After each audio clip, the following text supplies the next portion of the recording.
Hey, it's Storyworthy. Today on the show, comedian Ed Crasnick talks about camping.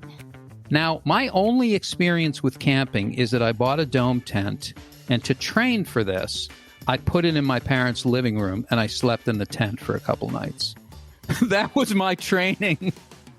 So we stopped in Idaho Springs in the Rocky Mountains. Well, it starts to pour.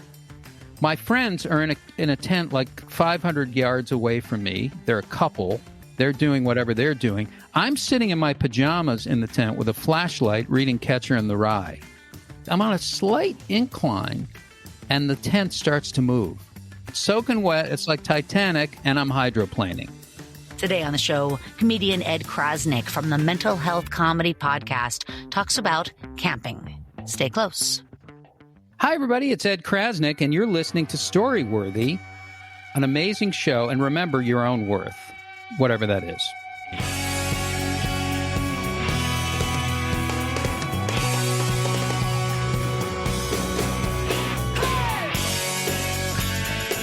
Welcome to Storyworthy. My name is Christine Blackburn, and I'm coming to you from Los Angeles, California.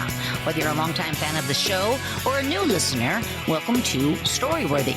Now, I hope you guys enjoyed the show last week with actor and entrepreneur Christopher Knight. Chris Knight, I think most of you know, is Peter Brady, and he talked about how he got that role and the little things in life. That's what he called the story. Because it's true. It's like how this happened, and this happened, and this happened. And that's how he got the role in the Brady Bunch. You know, in other words, there's always a process first. Is that true, Ed Crasnick? Do you think that's true? Yeah, there's a process to me being here. I'm going to wake up. I'll be here. I'll arrive emotionally in about 5 minutes. Ed Crasnick, you've been on the show before. You're back again. You're one of my favorite people because, as you know, we share the same birthday. That's right. We are. Every time there's a cake, every time a cake goes off, an angel gets its wings. And Christine and I are able to celebrate together. We celebrate separately and together, and we're spiritually connected. That's true. Our mothers are different, though. It's a little bit different. Christine has something in her family called posture. And that's one thing that's different. And then the other thing is my family is just full of Jews. Well, also, you grew up, I remember, with a lot of bread in your family. I remember you telling me you ate so much bread, they called you Bread Crasnick. Is that true? It's absolutely true. And somebody I was dating at the time told me that I had a film covering my brain, and it was caused by eating too many scones and bagels. That's so funny. Well, today you bring forth the topic camping. And ironically, I haven't had, over the last 12 years, your episode like 730, and nobody's ever told me a camping story. So this is so fun that you brought it up. I actually love camping, and I kind of always have. Now, the guy I'm going out with now, like you'd mentioned, is Jewish, and there is something about that culture not camping. I don't know what that is. Is that true, or is that being racist? It is true. It is true. No, I'm not sure what it is. What I was told by my family is that Jews don't camp and Jews don't drink, and I don't think that either is true.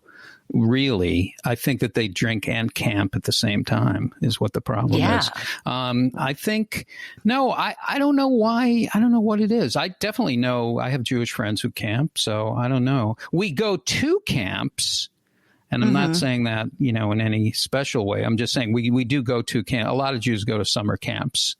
Yeah, summer camp seems like a really common thing. Like my boyfriend would tell me how he would go to summer camp for 5 weeks or 6 weeks at a time.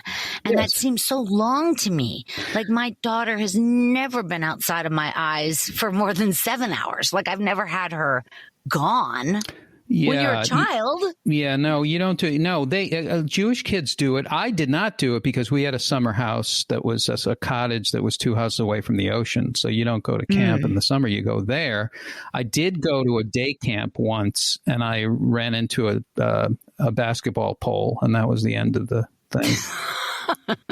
Wait, what beach did you have a cottage on? Nantasket Beach, which is 20 miles south of Boston, between Hingham, Quincy, out that way, kind of like an hour and a half out of Cape Cod. That's lovely. I actually didn't know that. Yeah. I didn't know you. It's the best place in the world. Well, like I've heard a lot of tales from you about growing up and that things weren't so good, but having a cottage at the beach. Well, things were good there. Yeah, you didn't tell me about that. And that was fantastic. And relatives, and it was like radio days. It was later than radio days, but it's like we had these people hanging out, and they were all characters. And we had a house that had to be jacked up, and a kitchen that was sinking into the ground. So if you ate your Frosted Flakes, the bowl would slide. And I'm not making any of this up. This is Really? Absolute truth. Did your parents end up selling that cottage, or? They did eventually, but I was like 30 by the time they sold it. But I really lived there. And, the person we had to board with another family. Part of buying the house, there was a little thing in the contract that another family was staying there.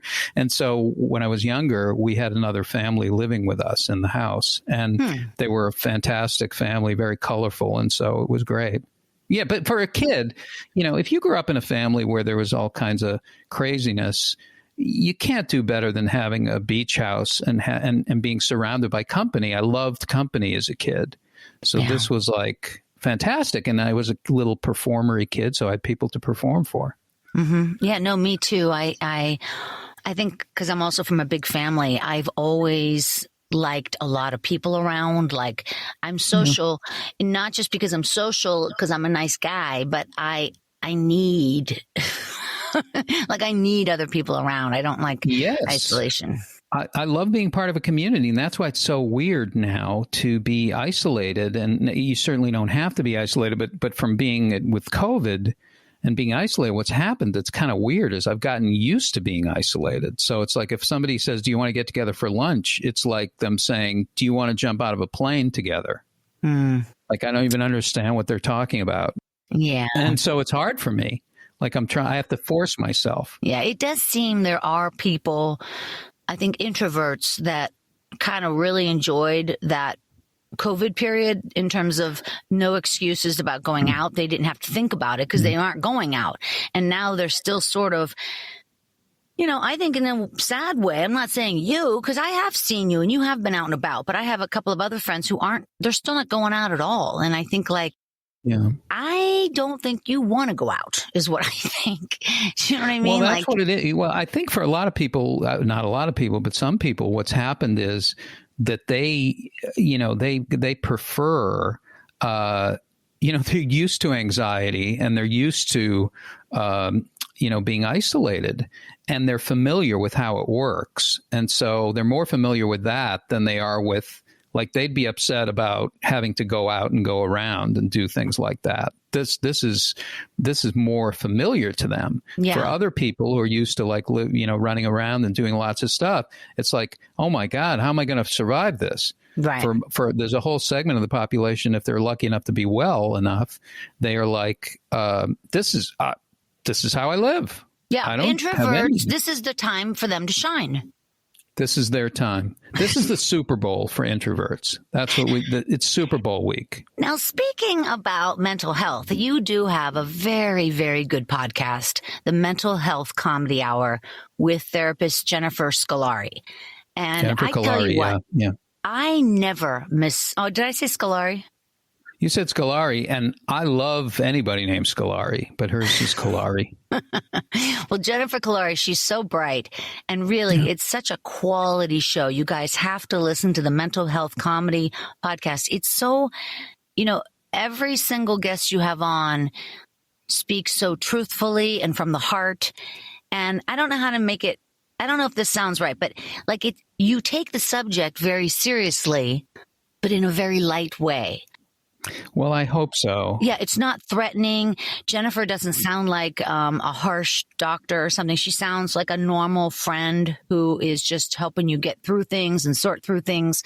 And then you add so much comedy to it, all the way from when you welcome people from all walks of life.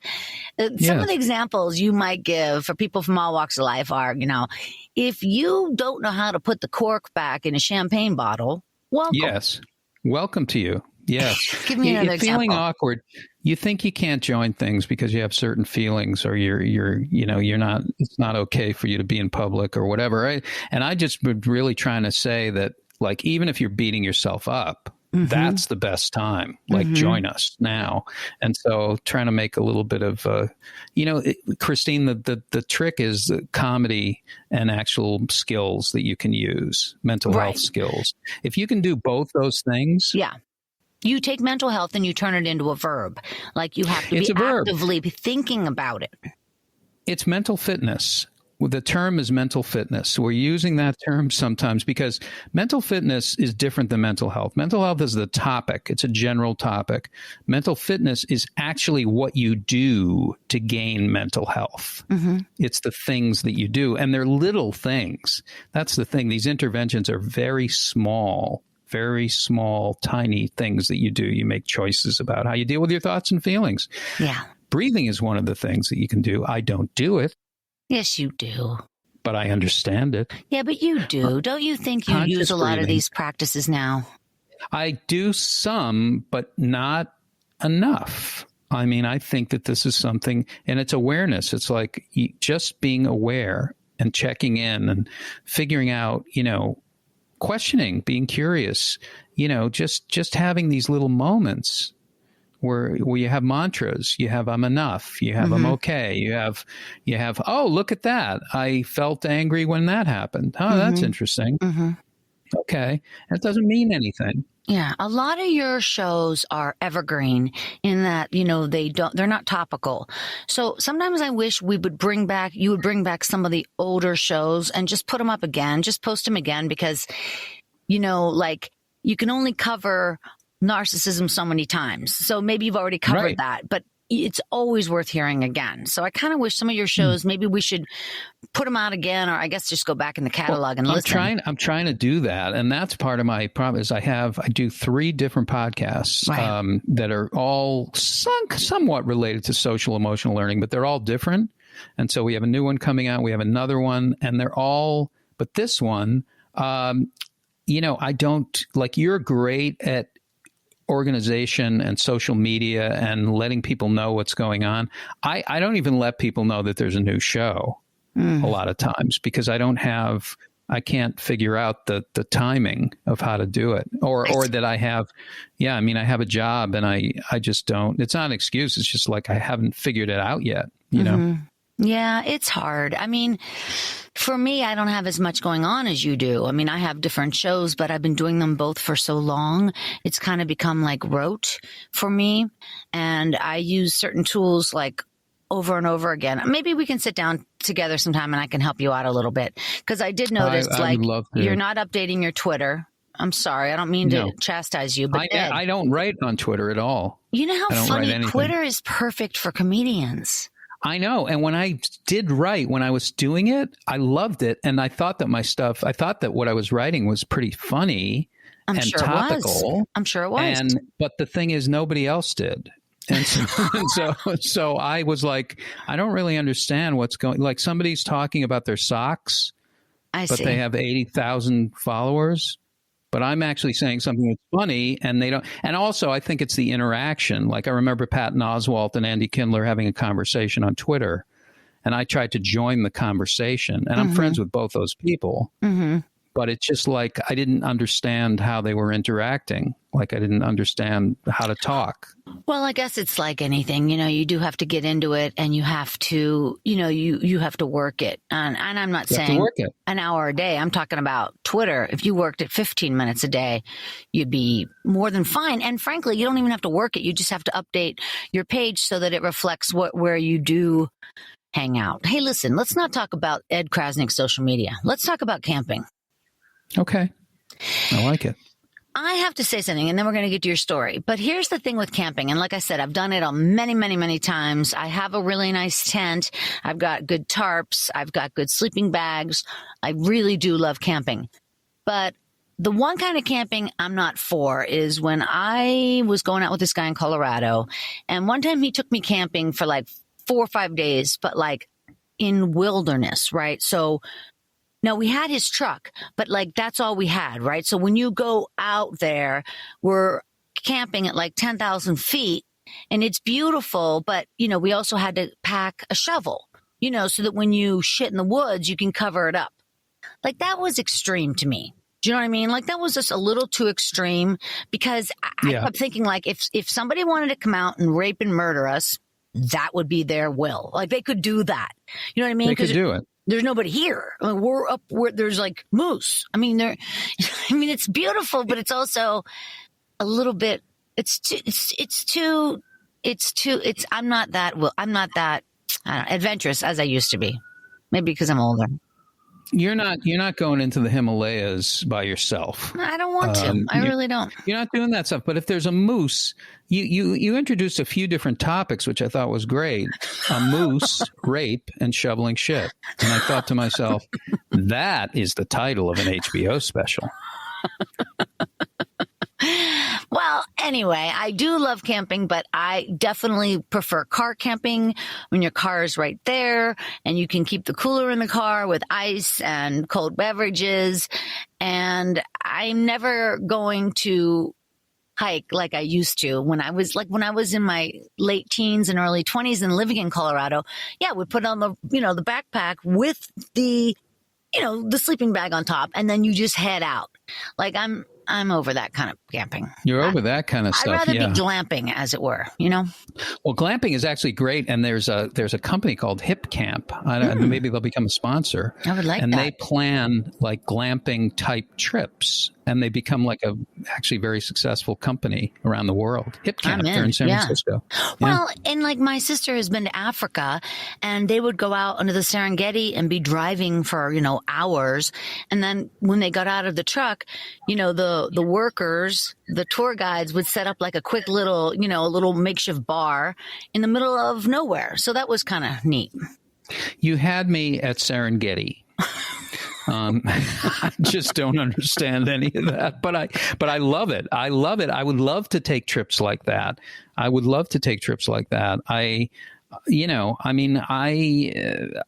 to explore and I want to do things. I haven't been to Joshua Tree yet. Yeah, I actually haven't either. Maybe we should do that next year on our birthday. We're going to go to Joshua Tree. We're going to camp. We'll have to import moose because they don't have moose there, and hopefully no raping because I don't want either of those things to happen. But again, the camping part of it would be cool. Yeah. All right, listen, you guys, we're going to get over to Ed's story in just a second. But before we do, I wanted to remind everybody that Story Smash, the storytelling game show, is back at the Hollywood Improv every single month. It's usually the third or fourth Saturday of the month. Next show, Saturday, March 26th. Come on down. We've got Danny Zucker, Blanca Patch, and Bruce Baum. Bruce Baum is on the show.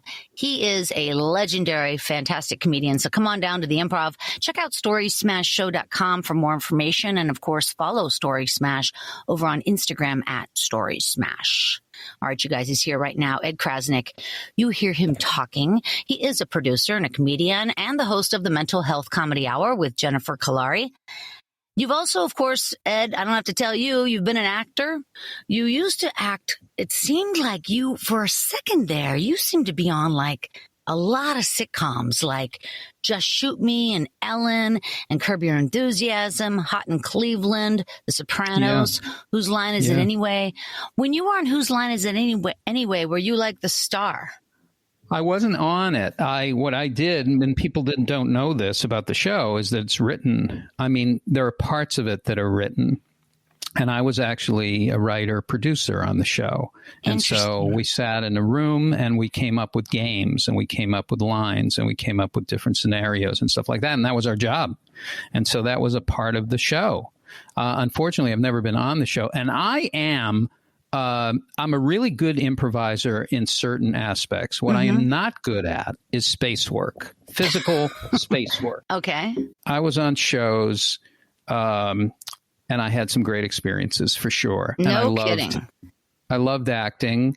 And, you know, I found myself with Uncle Junior from The Sopranos with Dominic Chianese taking me around the set saying, Eddie, whatever you like, they'll give you here. You like Lorna Doone, you like Twix, they'll give you whatever the hell you want here. You like a sandwich, you like Lorna Doone. which I thought That was is great. so fantastic. Eddie, this is Jimmy Gandolfini. Jimmy, he's with us. Wow. Awesome. God, that must have been a good experience. What a wonderful memory. Good experience. A lot of lucky ones. Yeah. You've also done a lot of writing, including on the recent Judd Apatow HBO series Crashing, which I really enjoyed that. That was the Pete Holmes vehicle crashing, right? Yeah. It was a great show.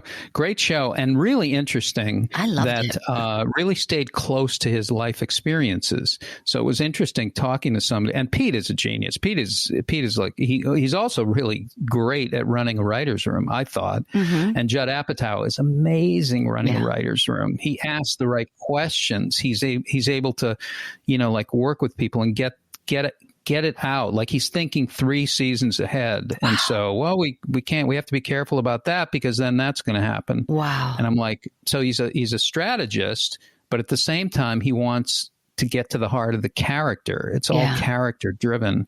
And there are a lot of things that you say no to because there's a better way to go. And I was really impressed with Judd. And Judd's been on the Mental Health Comedy Podcast. Judd has been on the show talking about his own mental health. Yeah. Oh, we got to bring that one back too then. I haven't heard that. Yeah. That's awesome. Yeah.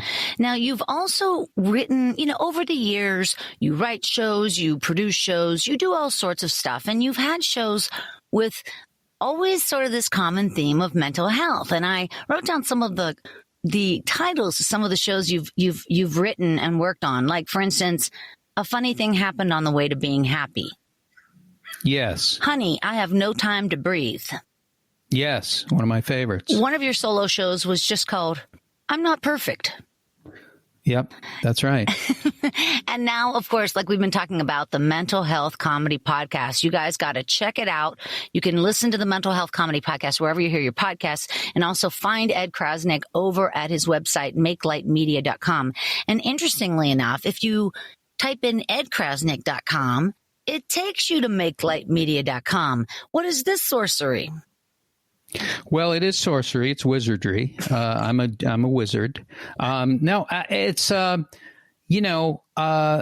years ago, I realized that there's a real connection between mental health and comedy, mental health, self-help, mental fitness, and comedy, and that it's all I knew because I was making these shows for other people, but really what I knew was therapy and comedy. That's really what I have experience with. So I thought, I wonder if I could put them together. So I started doing shows where I had comedians, friends, and then I had self-help experts, and they came on, and the self-help experts showed the comedians talked about their issues. The self-help experts showed them techniques that they can use to shift their lives. Yeah. And that's what the show was. And it was called Self-Help Hootenanny. That's how silly it was. And it started like that. It started over 10, 15 years ago. And I started doing these shows. I'd have Karen Kilgariff come on and sing a song. I had the Blanks were my house band. Fill in the Blanks from the show Scrubs was my house band. And they would sing Don't Fear the Reaper. And that would be their theme song. So fun. And I mean, these shows were amazing. But there was something really great about uniting the two worlds. Absolutely. And that's what I'm still doing. I still believe in it. I still believe that it's a genre, that problem-solving entertainment is, in fact, a genre of media. That's right. And it's makelightmedia.com. I love it.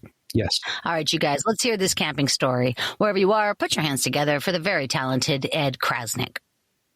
First of all, how am I doing on time? No. First of all, let me just say that my dog could have to go out at any second. So there is a time clock on this.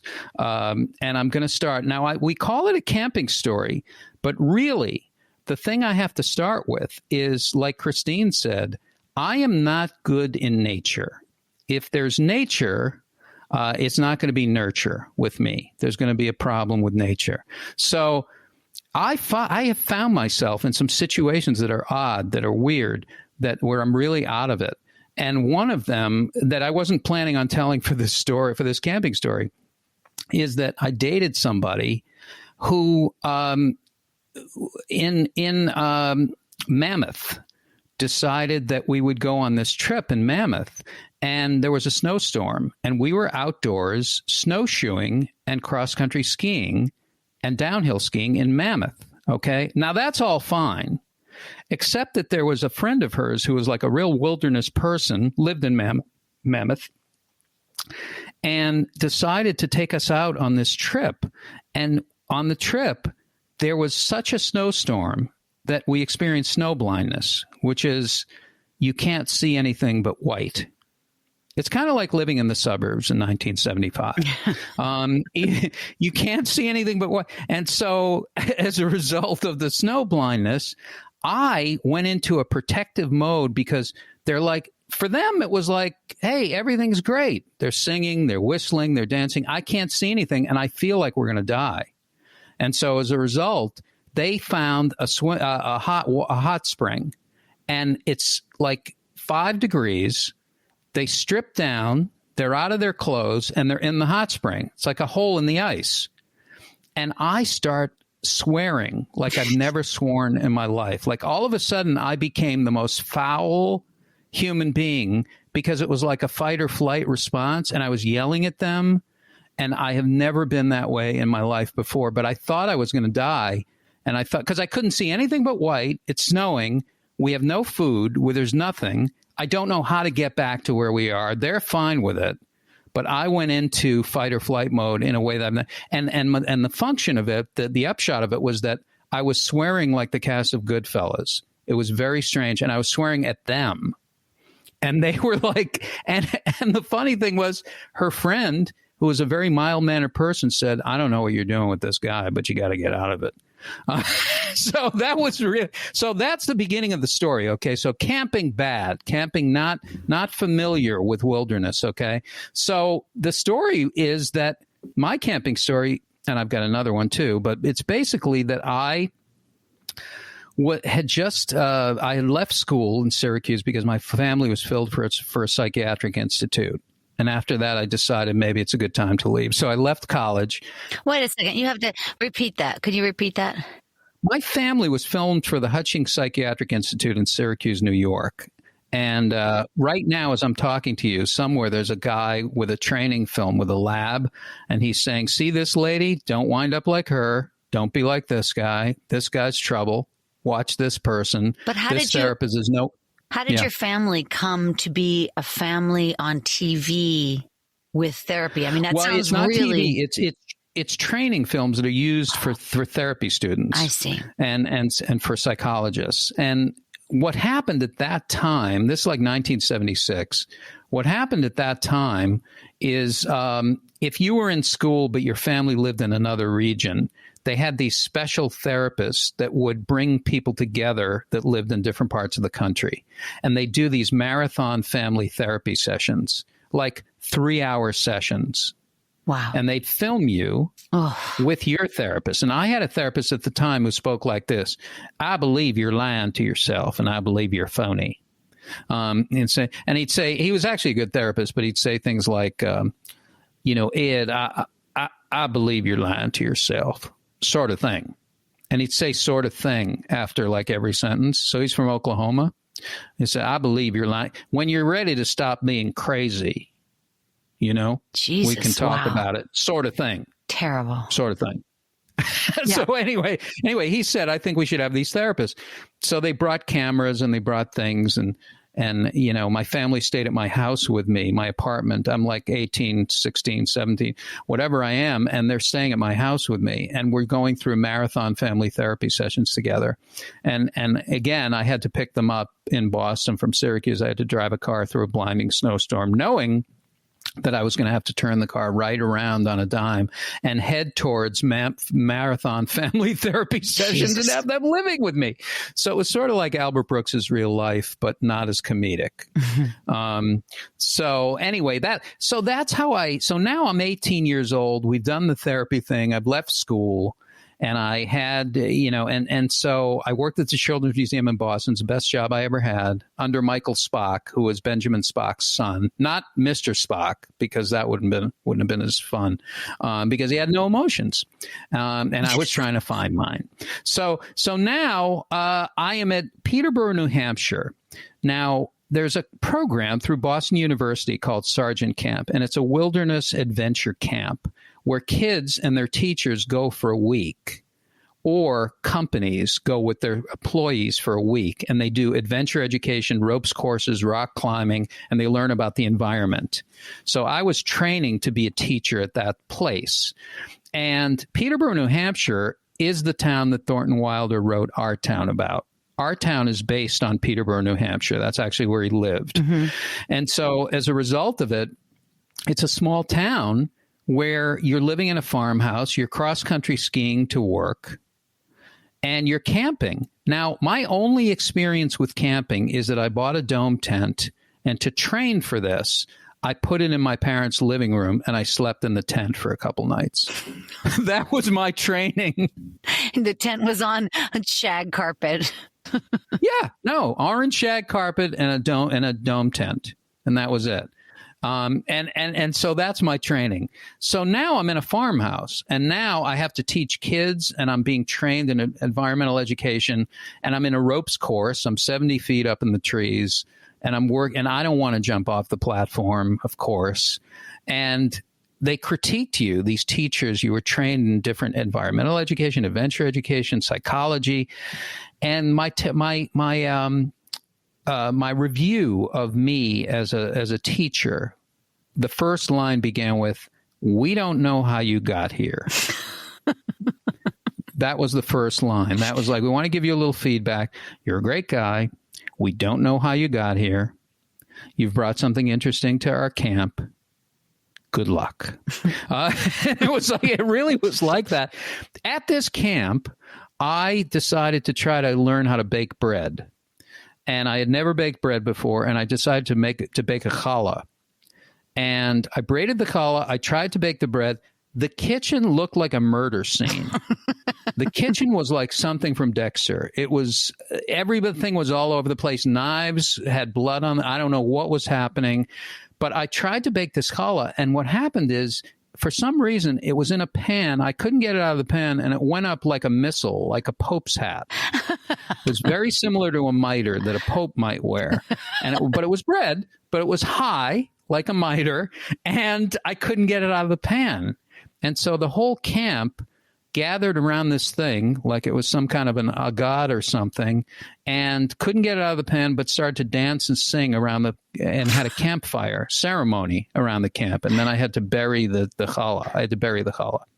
So anyway, my upshot, and I have many camping stories that kind of thread together, but what I'll tell you is environmental education, it was something really interesting. And we did a lot of Native American storytelling. And you got to see people, out in the wilderness. A lot of these kids were city kids, and they had never been camping like myself, but they had never been in a dome tent in their own living rooms. And they thought that if you had darkness around you, it was very dangerous. And if you had quiet, it was very dangerous.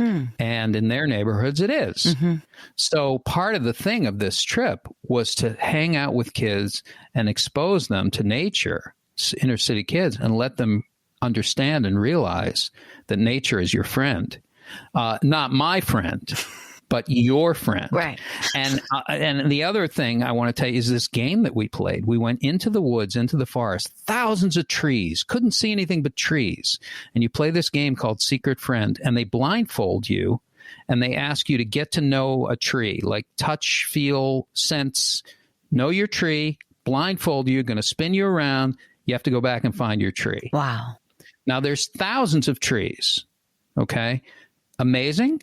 Most people find their tree because they sense it, they feel it, they get to know. And again, there's quiet.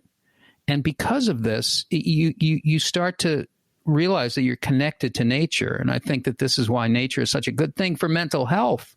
We know it's good for mental health. But did you even know that nature is a good thing? Even if you can only look at pictures of nature, mm-hmm. It's actually a therapeutic technique for eating disorders, for all kinds of things, people with body image issues. It's amazing how all of this works together.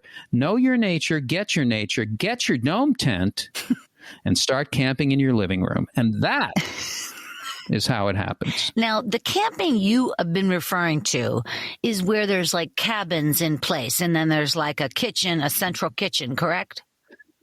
Yeah, I mean, we lived in a farmhouse, but we would do these solos where you'd go out overnight and stay in the woods by yourself. Yeah.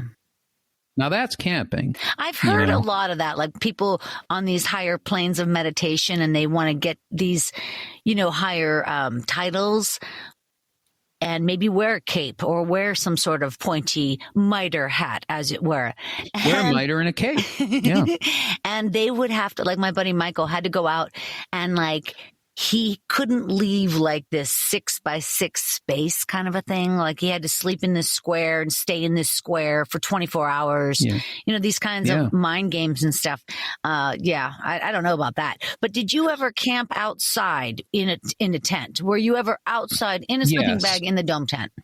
Yes, but it wasn't there. It was in the Rocky Mountains. Oh, that does not sound good for you at all. And I didn't know that you had to seal a tent. I was driving cross country. I did a drive-away car from Boston to Salem, Oregon with a Ford Pinto that had an exploding rear end that year that they made these cars.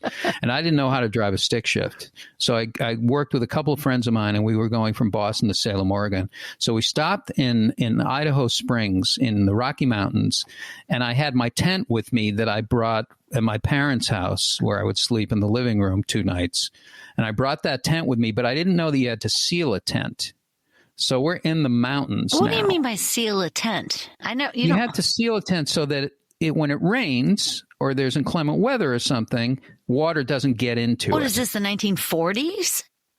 Well, I'm old. I know, but the tents, so this is the time. Benjamin Franklin was camping next to me. He actually said, "I'm writing an almanac. Do you have any ideas?" Yeah. Okay, so you didn't seal your tent. Let me guess. It got wet. Well, it starts to pour. My friends are in a tent like 500 yards away from me. They're a couple. They're doing whatever they're doing. I'm sitting in my pajamas in the tent with a flashlight reading Catcher in the Rye. That's how I did it. That was my old school. I'm old school. Did you put on pajamas to camp? I did. And I'm old school. Adorable. So basically, I'm reading Catcher in the Rye. It's pouring. It starts to rain. And all of a sudden, I start to look down. And I'm like, am I wet? Am I getting wet? Did I pee on myself? The entire tent is like soaking wet. Oh. And we're on kind of I'm on a slight incline. And the tent starts to move. So I am now reading Catcher in the Rye with the flashlight and my pajamas. It's soaking wet. It's like Titanic, and I'm hydroplaning. This actually happened. And I didn't think I was going to live that day either. But that's the gift of nature. Nature gives you a gift. Wait, what happened that night? Did you go to the car? I mean... I slept in my own, whatever you would call it. And I did. And then we woke up in the morning and I was just very uncomfortable and it was awful. That's all. It was just an awful experience. And then did you guys push on? But it was actually kind of a funny. It's very funny. Did you push on then through the Rocky Mountains? Oh, yeah. No, I went into, and then we drove and I went to Salem, Oregon. And when I landed in Salem, Oregon, I was sleeping in Salvation Army shelters. I was in hostels. I had a long red beard. I looked like Aqualung. I looked like Jethro Tull's Aqualung, for those of you who are that age. And I looked like Jesus or Aqualung. You pick it. And so I met a Vietnam vet who insisted in the Salvation Army shelter, who insisted on buying me lunch and dinner with his food stamps. Aww. And we went into Safeway. And we went into the aisles and he used his food stamps to pay and we had picnics. And this guy was so great. And he said, I'm going to take you to the State House, which is in Salem, Oregon, the state of Oregon. And we went on a tour of the State House, me and this Vietnam vet, me with a big backpack with our sandwiches. And we went into the governor's office, the governor's room. And I sat in the governor's chair and the governor of Oregon walked in. And that is an absolutely true story also. And he said, are you comfortable? And I said, I make a nice living. And so I'm not lying about any of it. It sounds like I'm making it up, but I'm not. Story. You said, I make a nice living. Yeah. That's hilarious. Well, it's not a lie, but it was actually happening. And I had amazing experiences on this road trip coming cross country. I had been in Sergeant Camp in Peterborough, New Hampshire, and then I decided to move to California. And so this is what we did. And I camped, I backpacked all the way up and down the coast of Washington, Oregon, and California. And that's how I got here. But now, of course, you don't camp anymore. Have you ever taken your daughter camping? No, not really. Did she ever go with her classmates and stuff? Did she ever go? She goes to camp in the summer in Southern Illinois. She goes to this great camp. And how long do you send her away for? Well, last year was 2 or 3 weeks. This year will be at least a month.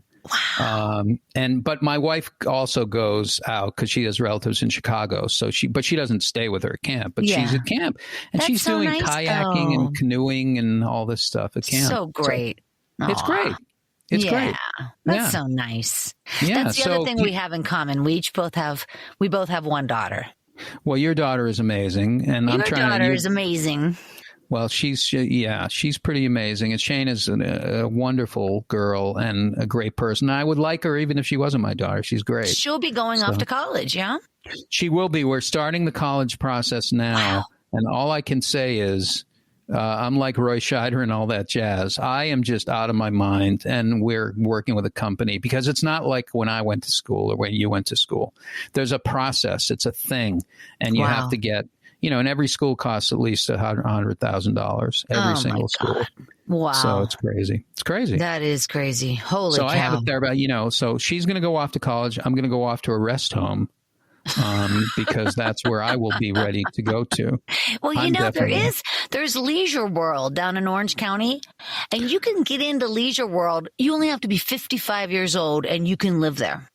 I will be moving there after this show. You'll be the hottest guy at Leisure World. I'm going down. I love that. My father-in-law lives in Sun City in Palm Desert, and I love it. People are riding around with golf carts. It's amazing. And, it's amazing. I look like a member of the cast of Cocoon when I go there. I wear jogging suit. I don't ever want to get out of a jogging suit ever. I'll have 10,000 jogging suits and I'll just change them. I won't even wash them. And that's what I want to do. I will have so much fun in Leisure World. Yeah. Because I'm good at that. I'm good at hanging out and having conversations and doing nothing and wearing jogging clothes. I'm not good at anything else. Every time I go up to, have you ever been up to the motion picture that I was going to do a pilot.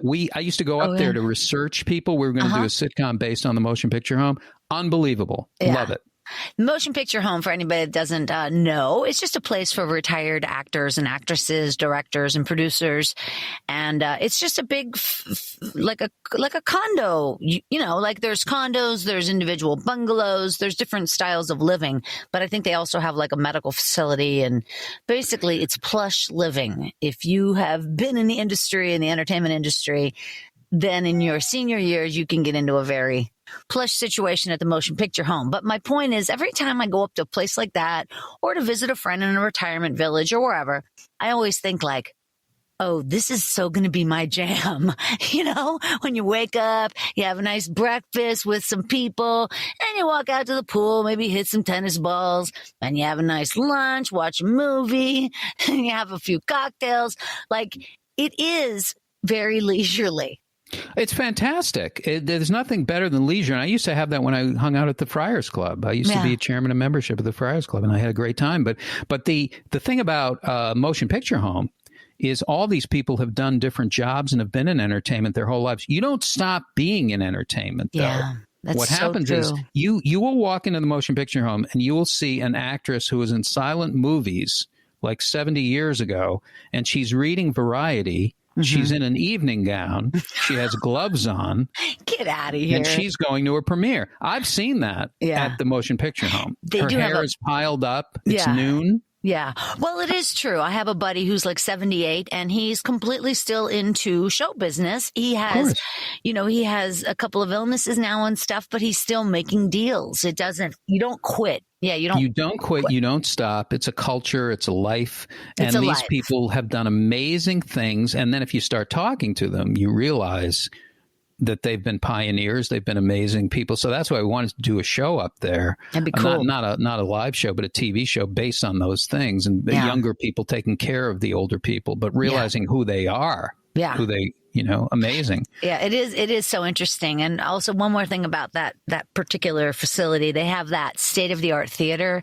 That theater at the motion picture home is like the best theater I've ever been in my life. I mean, acoustically, and oh my gosh. Yeah, it's all and they have shows up there, and they're doing it right. People will come and perform, and it is really amazing. They also have something that's incredible. It's for Alzheimer's patient or Alzheimer's people. They have a thing called Wandering Safely. It's a program where if people get lost, if they go out, there's this whole garden and there are plants and things like that. They're all edible. It's very unusual. Really? And it's called Wandering Safely is the approach to treating Alzheimer's. It's very interesting. So they the other thing about it, go out and be like free reign and they can't get hurt. Yeah. And they can eat plants. Yeah. Does that happen a lot with Alzheimer's people? Do they I don't eat know. plants? It's not like I haven't been there seeing a guy like eating a tulip. I've never seen that. But what are you doing, sir? I'm having a tulip. I don't know what to say. But no, I've never seen it. But it's a philosophy, and it had something to do with Kirk Douglas that had funded this place. Yeah, a lot of famous actors have funded. What an interesting idea.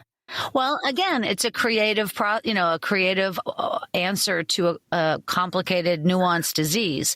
So, Danny Klein, she has a company called Laughter on Call, and in it they work with a lot of people who are elderly and maybe some people who aren't well. And one of the things that I always fascinated by Alzheimer's patients and the fact that comedy improv seems to work with them. Mm-hmm. Yeah. Like it actually brings them back. Well, also, and if you yes and them, my buddy David Campbell, who I've been close with, for 20 years, he has Alzheimer's and, dementia. Sorry. And, he will say I know you, we went to school in Montreal. And I certainly don't say, no, we didn't. What the fuck are you talking about? I say, yes, that's right. That's right. Yeah. You just yes and them and it makes them happy. And they go and they start to make connections and it starts to, continue their brain, the way that their brain works, the synapses. And it is interesting. Mm-hmm. I mean, it's great. It really, improv for mental health. And we call it life rehearsal. Any scenario that you have in life that you don't want to face or that you have feelings about or whatever, you can act it out. You don't have to be an actor. You don't have to be Robert De Niro. You don't have to be anything. You can just externalize it, act it out, talk it out. Feelings. That's so smart.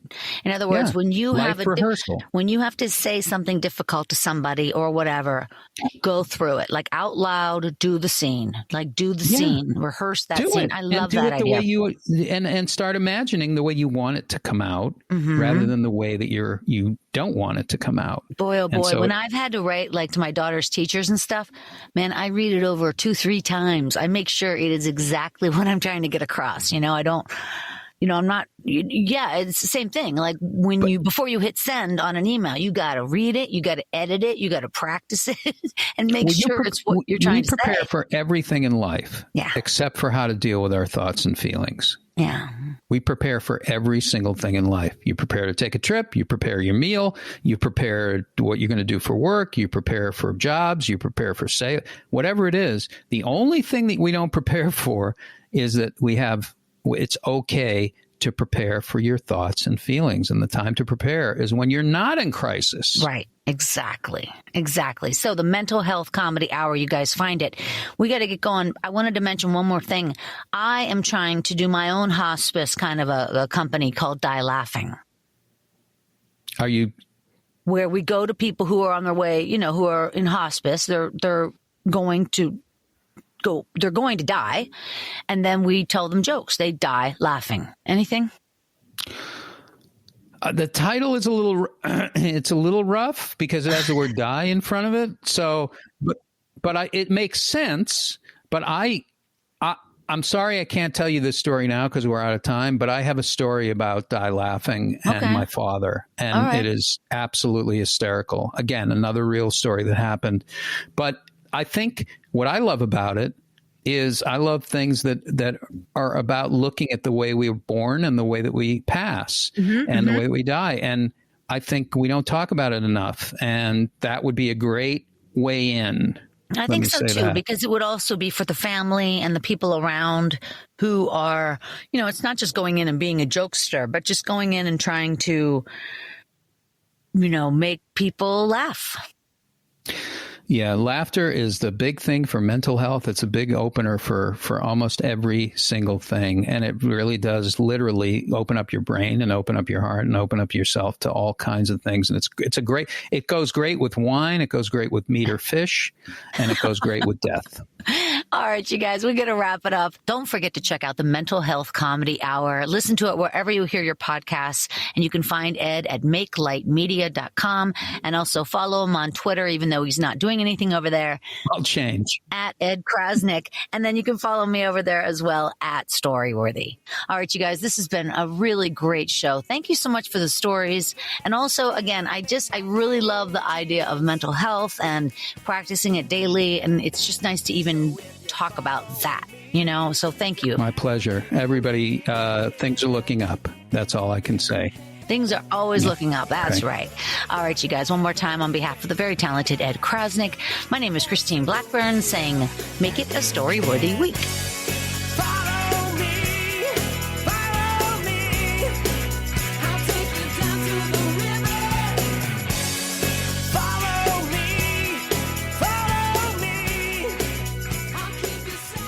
Thanks for joining us on the Storyworthy podcast. We'll be back next week with all new stories. Subscribe to Storyworthy on iTunes and visit the Storyworthy website at storyworthypodcast.com.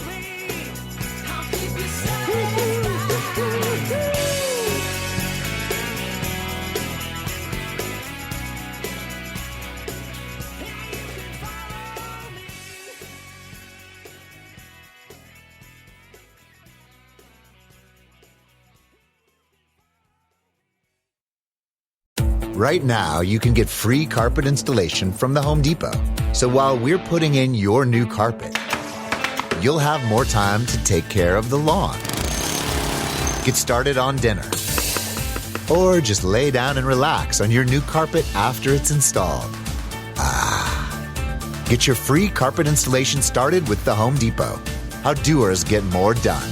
Minimum purchase of $4.99. Exclusions apply. U.S. only. See store for details.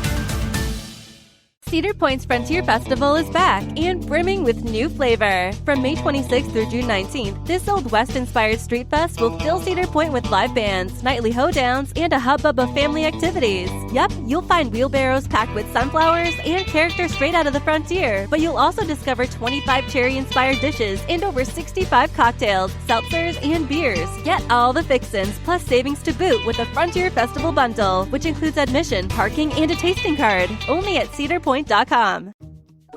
Wells Fargo presents one of the surest ways to grow your money. A Wells Fargo CD account, where you can earn a 5.00% annual percentage yield on an 11-month term with a minimum opening deposit of $5,000. Visit a Wells Fargo branch or wellsfargo.com/CD rates to open a CD account and start growing your savings with us. Wells Fargo Bank, N.A., member FDIC.